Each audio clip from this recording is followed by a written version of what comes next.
गेल्या अनेक वर्षापासून धनगर समाजाची एसटीची अनुसूचित जमातीची एसटीची अंमलबजावणी सांगतोय.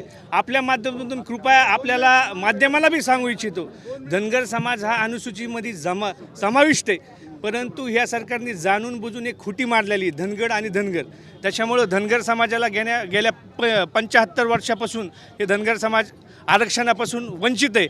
म्हणून आज आम्ही मागेसुद्धा अनेक आंदोलन केले. सरकारने ह्या राज्याचे मुख्यमंत्री देवेंद्र फडणवीस, दोन्ही उपमुख्यमंत्र्यांनी आम्हाला आश्वासन दिलं होतं की धनगर समाजाचं आरक्षण आम्ही सोडू.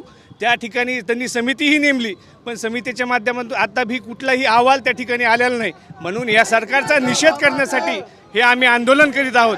येणाऱ्या काळात आपल्या माध्यमातून मला सांगायचं आहे, धनगर समाजाच्या एसटीचा आरक्षणाचा तात्काळ अंमलबजावणी करा, नाहीतर हे हे पिवळं वादळ मुंबईच्या दिशेने जाईल आणि हे सरकारला हे आंदोलन हे धनगर समाजाचा विषय परवडणार नाही, हे आपल्या माध्यमातून मी इशारा देतोय. सर तुम्ही हैदराबाद गॅझेटमध्ये आता लागू झाले, त्याच्यामध्ये तुमचा काही तसा उल्लेख आहे? नाही, हे लक्षात घ्या, आम्हाला दिलेलं घटनेने म्हणजे आता धनगराचं कसं झालं एक तुम्हाला सांगतो आपल्या माध्यमातून. आम्ही केंद्रात ओबीसीमध्ये आहोत, राज्यामध्ये NT मध्ये आहोत आणि जे घटनेने दिलंय त्यात ST मध्ये आहोत. म्हणजे आम्हाला जे STनं जे घटनेनं दिलंय ते आम्ही मागतोय. आम्ही नव्याने काही मागणी करीत नाही. जे आम्ही पहिलं ST मध्ये आहोत ते आमचं आम्हाला द्या.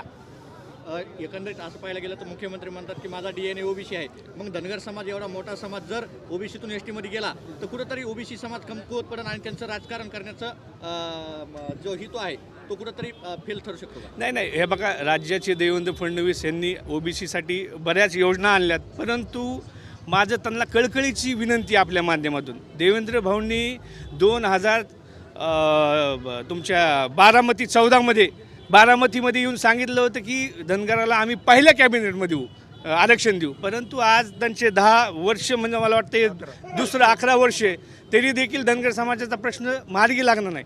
धनगर समाजाची ताकद काय आहे हे देवेंद्र भाऊंना चांगली माहिती आहे की त्यांनी आमच्या मतावर त्यांनी 10 वर्ष सत्ता भोगली आहे आणि जर येणाऱ्या अजून 50 वर्ष जर सत्ता भोगायची असेल तर धनगर समाजाचा आरक्षणाचा प्रश्न हा तात्काळ निकाली काढण्यात यावा.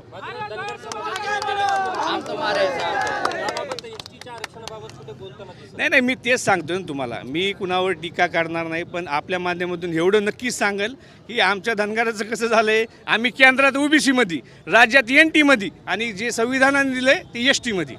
नेत्यांची काय भूमिका आहे तुमच्या समाजाच्या, ते कशा पद्धतीने पाठिंबा? नाही, हे बघा, शेवटी आपापल्या मार्गाने आपापल्या पद्धतीने सर्व जो चळवळीतला नेता असतो तो आपल्या पद्धतीने काम करीत असतो. राजकीय पाहायला गेलं तर राजकीय जागांसाठी OBC मध्ये आणि शैक्षणिक जागांसाठी